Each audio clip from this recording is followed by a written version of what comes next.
Abril Cultural. Olá pessoal, tudo bem? Eu sou a Carmen e hoje eu vou contar pra vocês o pouco que li e o muito que assisti no mês de abril. Como sempre, antes de mais nada, eu pedi para vocês curtirem o vídeo, se inscreverem no canal, caso ainda não sejam inscritos. Siga no Instagram, Que Vida do Mundo. Veja as opções para membros. Toda semana tem conteúdo exclusivo para membros, 2 categorias de membros, tem uma mais baratinha, outra mais cara, que aí dá acesso à leitura compartilhada e tudo mais. E só para vocês terem ideia, eu não trouxe o livro, não tá aqui, mas a gente está lendo História Social da Arte, da Literatura do Hauser, a gente está na Idade Média, daqui a pouco a gente já vai para o Renascimento. Eu comento em detalhes o contexto, leio passagens e tal. Isso para membros master. E para os outros membros de outra categoria, o que eu publiquei no mês de abril? Acho que agora eu vou trazer isso para cá, para essa leitura do mês. O que eu publiquei, para além da leitura compartilhada, quais os vídeos eu publiquei lá no conteúdo para membros. Eu publiquei um vídeo sobre biblioteca humana, caso vocês ainda não conheçam, nunca ouviram falar.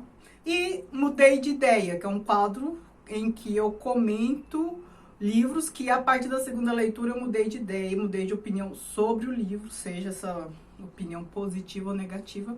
E o livro que eu comentei foi Lolita. Então, essas prosas que a gente anda tendo por lá. Agora vamos a pouca coisa que eu li. Eu li 3 livros. Anatomia do Estado, do Murray Rothbard. E por que eu li este livro, né? Não gostei. Eu sempre falo pra vocês, né? Olha, não importa se você é de direita, de esquerda, enfim, a gente tem que conhecer, entender os conceitos que é para criticar, né? Eu até falo, porque eu leio mais coisas de esquerda por conta de posicionamento político, e até falo que, mesmo você sendo de direita, você pode ler, assistir coisas de esquerda que é para ter crítica mais consistente, porque a maioria das críticas que eu ouço não tem nenhum rigor de conceito totalmente equivocado, enfim. Pessoas que falam sem saber do que estão falando, normalmente é isso. E aí eu achei por bem que eu também deveria ler coisas de direita, né? Então, como esse livro é sempre comentado pelos os ANCAPs da vida, né? Os anarcocapitalistas, eu resolvi ler. Mas ele é muito ruim, gente. Eu tô falando isso porque eu sou de esquerda? Não! Se eu prezo por conceito, defendo a ideia de conhecer conceitos para começar a versar sobre as coisas, eu tenho que analisar o livro também com esses critérios, né? Então, ele já parte de um conceito totalmente equivocado. Ele já parte de um conceito totalmente equivocado, que é considerar o Estado como acima de tudo. Então, tem os pobres, a burguesia e tal, e o Estado está acima de todos, como se fosse uma entidade abstrata que fica ali prejudicando as pessoas de modo geral, que, né, só cobra impostos, não faz nada, enfim, como se a elite também estivesse subjugada ao Estado. Essa é a maior bobagem desse livro. Ele começa a partindo disso. Se ele começa a partindo disso, se esse é o preceito inicial e fundamental, todo o resto é bobagem. E tudo que ele fala aqui não tem nada a ver. Vocês sabem, eu trabalho no Estado há mais de 20 anos. Pesquisei sobre isso. Mestrado, doutorado, tinha a ver com isso. Estudei ciência política, administração pública. Conheço de teoria e de prática. E o que ele está falando não tem nada a ver com a realidade. Que seria honesto da minha parte fazer um vídeo sobre também um teórico de direita, mas como eu não quero perder meu tempo e não quero que vocês percam o tempo de vocês, não vou ficar fazendo vídeo só para falar mal do livro. Eu nunca fiz isso, né? Vocês não assistiram vídeos aqui para eu descer o rei. Eu posso até pontuar alguma coisa que não é muito legal, tal, mas eu só faço vídeos sobre livros que seja minimamente interessante. Este não é, e ele é equivocado, então não dá. O outro livro que eu li, claro, Arquipélago, né? Tô aqui na saga da família Terra Cambará. Eu li o primeiro tomo do 3º volume, né? O Arquipélago. E aí no final do mês vai o vídeo, eu vou gravar o vídeo aqui sobre este livro. A gente continua, a gente tá na geração aqui dos filhos do Rodrigo Cambará e do próprio Rodrigo, porque ele não está vivo aqui. Então, assim, ele e os filhos já crescidos. E o 3º livro que eu li foi esse livrinho, assim, que eu até comentei, mostrei pra vocês, acho que nas leituras do mês de março. Contradição de Clayton Mendes. 5 miligramas poema. É um livrinho de poemas, o Clayton Mendes é um slammer. Aqui contém 32 poemas. Esse livro é muito interessante porque ele parece uma caixinha de remédio. É coisinha de bolso para você ler, ó.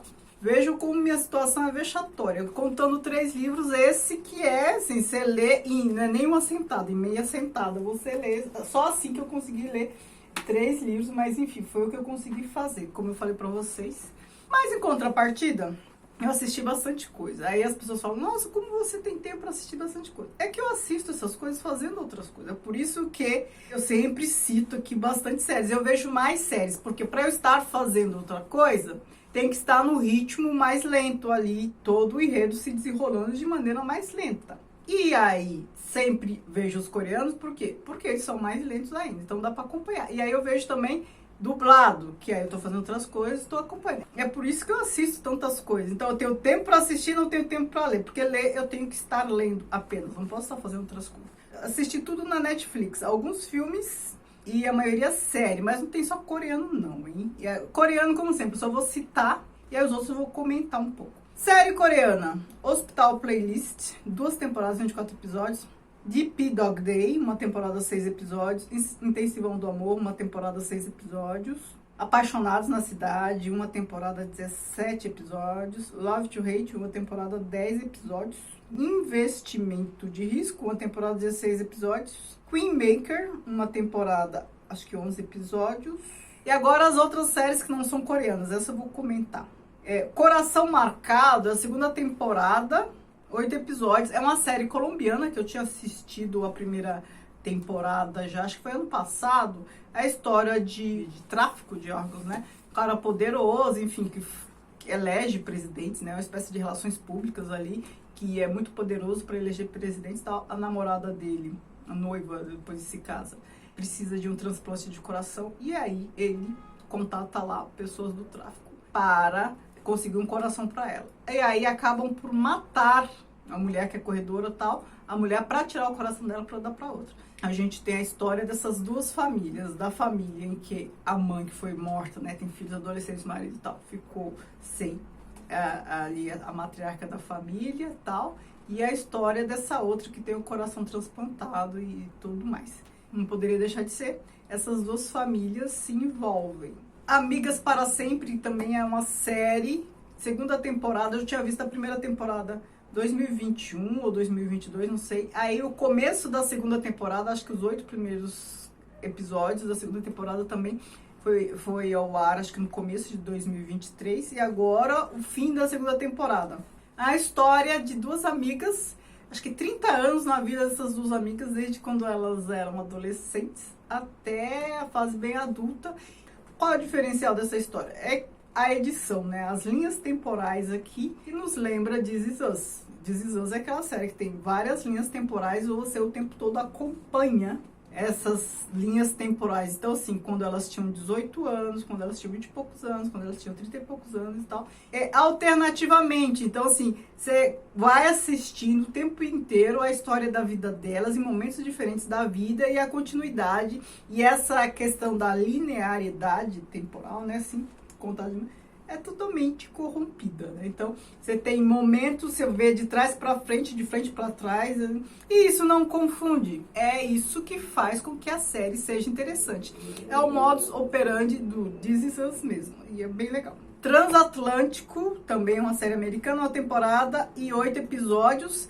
Aqui a gente está na Segunda Guerra Mundial, nazismo ali dominando tudo. Na Europa, na França, no sul da França, mais especificamente, Marseille.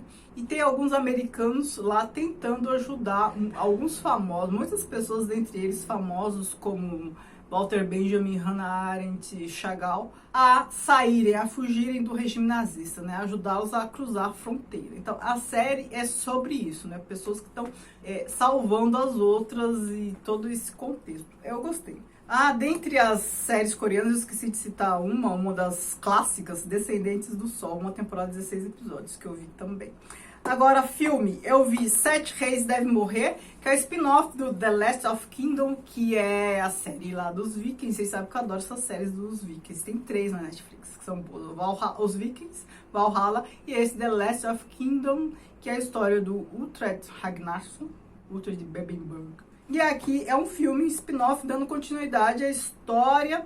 Aqui o que acontece? O rei Eduardo já morreu, o filho dele sobe ao poder e é enganado, ele é influenciado por umzinho lá que depois o trai. O Uhtred, no meio disso, sempre como um bom vassalo, né? Essa série a gente tem um bom exemplo de vassalagem, né? A gente está na Idade Média aqui, pensando na série toda, século IX e século X, aqui o filme é século X. O Uhtred, ele é um vassalo a serviço do rei, serve o rei nas batalhas, defendendo o reinado ali do rei da Inglaterra, e ele acaba se tornando, ele é um lord, né, proprietário de terras, como no esquema medieval que a gente estuda, né? Quem luta defendendo o rei acaba ganhando terras, ele vai se tornando ali proprietário de grandes terras, vai se tornando uma pessoa importante. Outro filme que eu assisti é um filme coreano, Kill Buksun, que é um filme que lembra Kill Bill, né? Uma mulher matadora de aluguel, sua vida profissional escondida da filha e tal.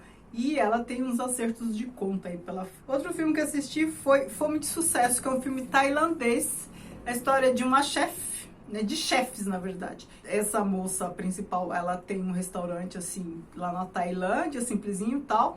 E aí um cara que também é cozinheiro e tal, trabalha para o famosão lá, chefe famosão.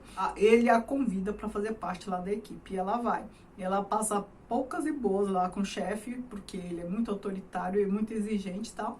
Ela faz parte da equipe, depois ela vai trabalhar em outro restaurante como chefe principal, e enfim, ela vai se descobrindo, vai percebendo, conhecendo qual é esse mundo aí da fama de chefe, dos chefes famosos, e vai percebendo o que isso tem a ver com a vida dela, com a essência dela. É um filme bom, gostei.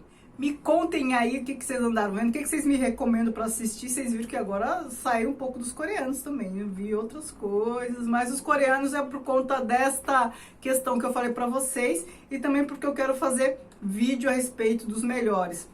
Eu achava que eu ia fazer um vídeo só sobre séries coreanas, os que ajudam a entender a história. Mas aí eu caí na real, não dá pra fazer um vídeo só. Então eu vou fazer 3 vídeos. E um eu vou fazer, pretendo fazer ainda nesse mês.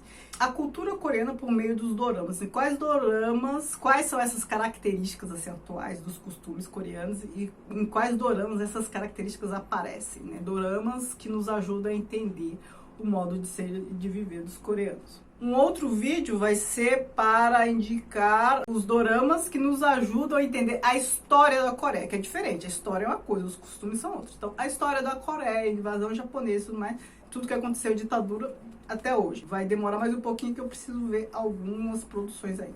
E um outro que eu vou fazer no futuro é indicando quais melhores doramas, assim, considerando, claro, que eu já assisti, por categoria, e depois os top que eu considero assim, muito bons mesmo.